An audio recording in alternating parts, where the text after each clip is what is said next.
Hi, this is Phil Leach again. In this video, I'd like to talk through with you how to register students, pay for your course and download the certificates after completing an Extension Studies course. So as before, you would log into your campus or base training location web app. The URL is there. And as you log in, you will come to the instances screen. I'm sure yours would look a little different, of course.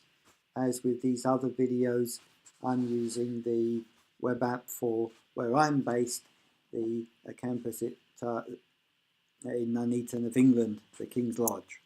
So you first of all, you log into this page.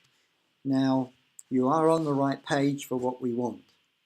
We want a new instance, and so I have discovered when it comes to extension studies, it is best to begin to type the name of your course in the box there on the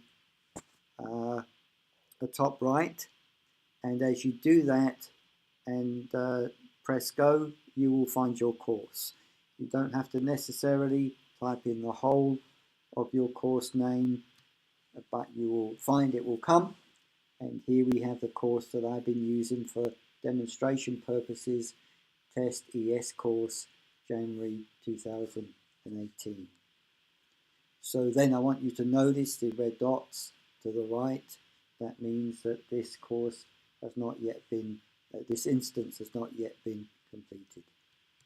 So as you click on your course, you'll come to this screen. This gives you an opportunity to see your progress, and you'll notice there's three things to do, all quite simple. You add your students, you add the grades, and then you can make a payment. So you click on the Add Students button, and you will come to a screen like this, and you will see that there's the opportunity to add past students. That means their records are already in the system. Or if there's a lot of students, you can import them with a CSV file, or you can add them manually if they're not in the system already. If you want to do that, you come to a screen like this, and it's very straightforward, the different details of the person that you're adding.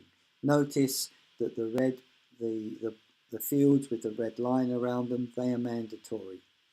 The others, they're optional. So we go back to past students. You'll see I've typed in the name of my wife Linda, and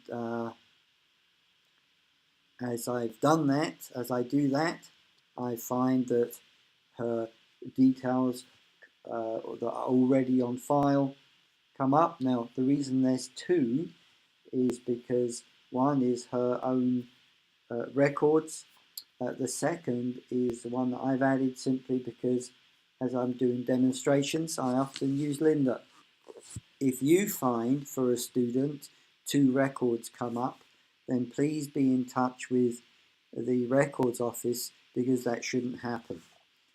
Any student should only have one set of records. Sometimes over the years, people have been registered more than once, and we want to tidy that up in the system.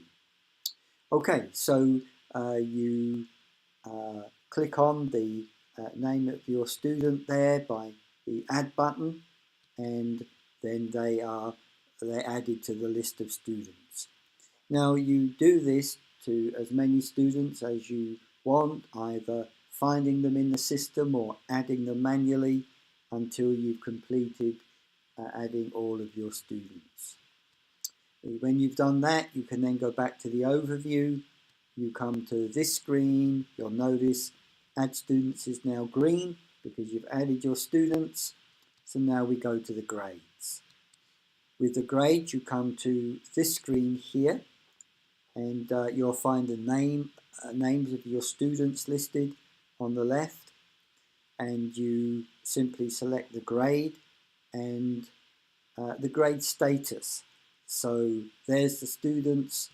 You add the grade status, complete, because you've completed the course. You choose whatever grade that they have. And then there's 2 boxes for you to add some notes. The first box, as you will see, is for internal comments only, if that's something you would like to be on file for future school leaders. But also it's possible to have a note that will appear on the certificate, maybe a note of congratulations or something else. So you add those, and then you hit the save button, and as before, the overview, and then you're back to this screen. You'll see now the grades button is green, and so we can now make a payment. You click on the make a payment button, and you'll come to this payment page. Now, depending on your location, there may be different schools or courses that need to be paid. And you can see there's a number here for the King's Lodge. But for us, we're interested in the Extension Studies course. So you click on that button and then click Next at the bottom, and it takes you to a payment screen. The payment type, there's different options. The most usual is a debit credit card.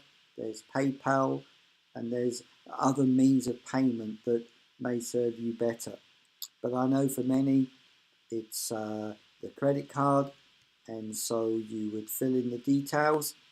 If you do use a credit card and you find as you begin to type the credit card number, you get this invalid card number, just ignore it, continue to type the full number, and it will go away. And then when you've finished all of the details for your credit card, hit the submit button, and the payment process will go through. When that has happened and you finish that, you can go back to the payment screen there, clicking on the red number, or at least the name of your base, and then you come back to the payment page.